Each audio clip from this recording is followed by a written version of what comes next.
It's a chilly Thursday here in Seoul. Hello and welcome to the program. I'm Lee Ji-yoon. Coming up on today's edition of Business Daily. All eyes are on today's summit meeting between President Moon Jae-in and his Chinese counterpart Xi Jinping, and whether the summit will help to normalize sour ties over the THAAD controversy. As widely expected, the U.S. Fed raises its key rate for the third time this year, and we take a look at what impact this may have on markets here in Korea and across the globe. These stories and more coming right up.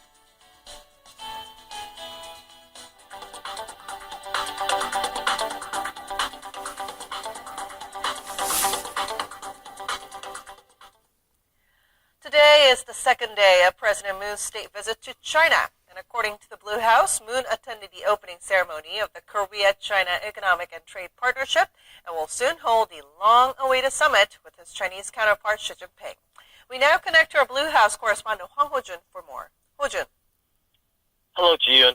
Today is one of the most significant days of the president's 4-day state visit, especially when you take into consideration that the trip is coming after a long diplomatic row over Seoul's deployment of the THAAD system and Beijing's subsequent retaliations. As you said, President Moon Jae-in attended the opening ceremony of the Korea-China Economic Trade Partnership Fair earlier today when he called for efforts to form a, quote, true partnership between Seoul and Beijing. Nearly 700 business leaders from both Korea and China were in attendance. The president said a long, taxing journey can be relieved when accompanied by a friend, and also quoted a Chinese proverb that one must become friends before doing business with another. In other words, stressing the need for the restoration of economic cooperation between the two countries. It was just about a month and a half ago when Korea and China reached an agreement to set aside their differences despite lingering issues to be resolved. Now, in less than 2 hours, President Moon and Xi will hold their third bilateral summit. The first two were on the sidelines of the G20 summit in Hamburg, Germany, and the APEC summit in Da Nang, Vietnam. The two leaders are expected to discuss ways to peacefully resolve the North Korean nuclear issue. Moon's trip to China comes 2 weeks after Pyongyang launched what it claims to be an intercontinental ballistic missile on November 29th, resuming its missile provocations after a 75-day hiatus. They will also likely exchange views on economic cooperation between the two countries, including ways to link Seoul's new northern and new southern policies to Beijing's One Belt, One Road initiative. However, Blue House officials have previously said that the two leaders will not issue a joint statement on the outcome of their summit meeting, indicating the air between Seoul and Beijing is yet to be cleared. Following the summit, the two heads of state will sign key agreements and MOUs before the Chinese president hosts a state dinner in honor of his South Korean guest. This has been Hwang Ho-jun for Business Daily. The Asian Development Bank has raised Korea's growth forecast for next year to 3%, up 0.2 percentage points from its previous projection in September. In its December Asian Development Outlook supplement, the ADB said improved diplomatic relations with China will further drive exports and revive tourism in the coming months. For 2017, the ADB forecast 3.1% growth, up from the previous 2.8%, as exports rose 17% on year from January to October, reversing a near 8% decline in 2016. Maintaining China's growth forecast at 6.4% for next year, the bank raised the outlook for ASEAN member nations to 5.2%. It cited a stronger than expected recovery in exports and robust domestic demand in Asia's developing economies. The U.S. Federal Reserve raised its key interest rate by 0.25% in a further step to reverse its easing policies put in place after the global financial crisis. It said the country has been posting solid economic growth while its labor market is continuing to strengthen. Our Lee Ju-young reports. In a widely expected move, the U.S. Federal Reserve has hiked its key rate by 0.25 percentage point to 1.5%, the third rise this year. Wrapping up their 2-day meeting in Washington on Wednesday, Fed policymakers cited the strong U.S. jobs market and a sharp pickup in household and business spending for its decision, despite inflation remaining below its 2% target. The U.S. economy is performing well. The growth that we're seeing, it's not based on, for example, an unsustainable buildup of debt as we had in the run-up to the financial crisis. I think the risks are balanced, and there's less to lose sleep about now than has been true for quite some time.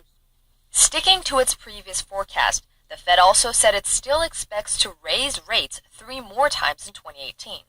The majority of policymakers also agree that U.S. rates will likely top 2% within the next 12 months.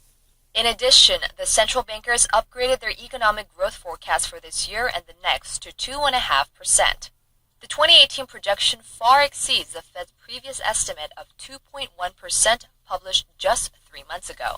President Trump, who is close to pushing through his $1.5 trillion tax package, says it will be paid for by economic growth of around 4%, a forecast Fed Chair Janet Yellen said would be challenging. The rate hike is Yellen's final major action as Fed Chair, as she will be replaced by Jerome Powell in February. The Fed's rate increase means U.S. rates are now level with the benchmark rate in South Korea. Lee Ju-young, Business Daily. Then how would the U.S. Fed's decision affect the Korean economy? The Bank of Korea says it expected the Fed's rate hike and therefore raised Korea's own interest rate last month. Our Kim Ji-yeon tells us more.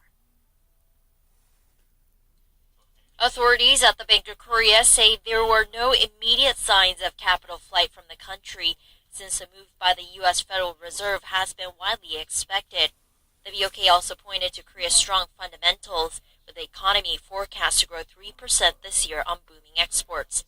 But it says further tapering of U.S. assets could impact Korea's interest rates in the long term. To counter such risks, the BOK has already raised its benchmark interest rate by 0.25% to 1.5% last month, its first rate hike in nearly 7 years.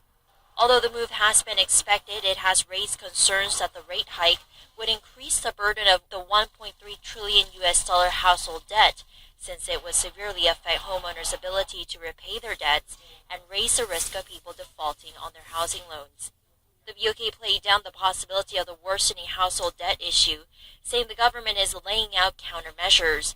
This refers to a series of measures earlier this year to curb housing speculation by making it harder for people with multiple houses to borrow money to buy real estate. We believe the burden on households of repaying extra interest due to a rate hike is limited in general when taking into account the debt service ratio. While the BOK dismissed the possibility that a rate gap is the sole reason for capital flight, it says such a decision will be made only after taking into account various factors, including the recovery pace of the local economy, inflation prices, financial stability, and risks, shaking off market expectations that it'll raise rates in February or in July next year, when the new BOK governor is announced. Since it raised the main interest rate in November, it won't be easy for the BOK to raise rates again during the first half of next year. It'll only do that when it's confident the local economy can withstand the effects of a rate hike. BOK Governor Lee Ju-yeon said he does not interpret the move by the Fed as a sign of preferring aggressive fiscal measures, despite the Fed's decision to raise its growth trajectory for the U.S. economy. It has previously projected the Fed would raise rates up to 3 times next year. Kim Ji-yeon, Business Daily. In its final meeting of 2017, the U.S. Federal Reserve raised its benchmark interest rate by 0.25%, while President Moon Jae-in is expected to meet with Chinese President Xi Jinping in the coming hours. So to tell us more about the impact that the Fed's rate hike may have on the global economy, as well as what we can expect from the Korea-China summit, Professor Kim Se-won from Ewha Women's University joins us in the studio today. Hello, Professor. Pleasure to be here. All right, so the U.S. Fed raised rates as widely expected. Tell us more about this decision. U.S. Fed interest rate hikes by 0.25% is almost 100% expected by the market. Actually, from early summer of this year, all Federal Open Market Committee members, including Chairwoman Yellen and next Chairman nominee Powell, all hinted very seriously that there will be interest hike in December. And the reason why U.S. Fed is increasing interest rate is because U.S. economy is picking up very quickly with over 3% economic growth and expanding employment of the nation. All right. Well, of course, now this Fed's rate hike will undoubtedly have an impact on global markets and their monetary policies. But how will it affect the Bank of Korea's policy direction from here on out? The big question of the global financial market today is how many times U.S. Fed will increase interest rate next year. Right. And U.S. Fed strongly signaled that they will stay on the same path as this year. That means they will increase interest rate up to 3 times in the next year. So given that expectation, and given also another assumption that Korean economy is growing over 3%, I believe that Bank of Korea will take a slower path than that of the U.S. Federal Reserve. That means they will increase interest rate up to 1 or 2 times at most in the next year. Okay. Now, shifting our focus a little bit, markets have been focusing on the Korea-China summit and the results of the meeting. So what are some of the major issues that will be discussed during this meeting? It looks that in present visit to China, to me, the top priority goes to lessening the sanction from Chinese governments to Korean corporations and Korean economy as a whole. In President Moon's meeting with President Xi 2 months ago in Vietnam, President Moon's explanation on THAAD deployment in Korean territory was not fully accepted by Chinese leaders. So I believe that President Moon will try his best again to persuade that it is necessary to deploy a THAAD system in Korean territory and at the same time for clearing out the sanctions on Korean corporations. I mean, we did see a partial lifting of the ban on tourism to Korea, right? Exactly. After the meeting in October. So can we expect better things this Exactly. time around? Even though they partially accepted President Moon's explanation on THAAD-related issues, they do not actually agree 100% of our position. Therefore, this time is a good chance to clear out all the sanctions related to THAAD deployment. Now, there has been a big business delegation that has been accompanying President Moon to his China state visits. So what economic opportunities and benefits will this summit bring to both sides, China and Korea? President Moon is visiting China with about 260 Korean business leaders, which is the largest size in history. And at the same time, President Moon is visiting Hyundai Motors plants in Chongqing, located deep inside the Chinese continent.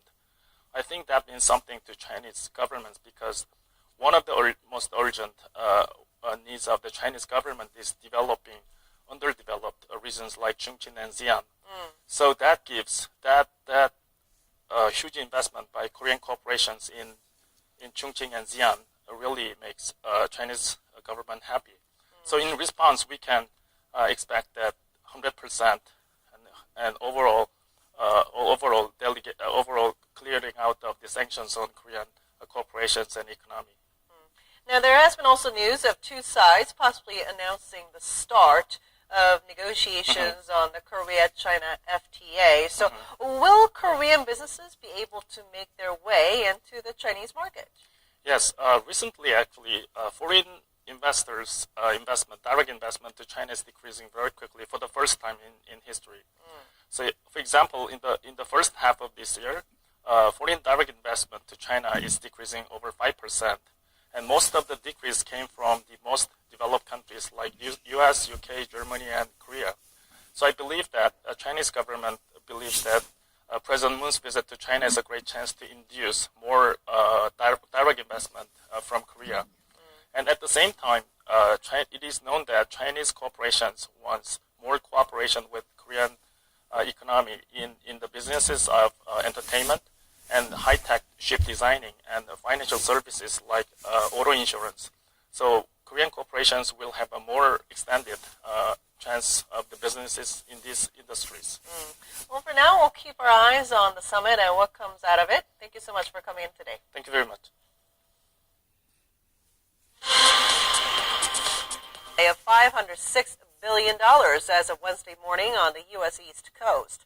This on the back of unprecedented demand for digital currencies overall, with Ethereum and Litecoin in particular hitting fresh highs on Wednesday.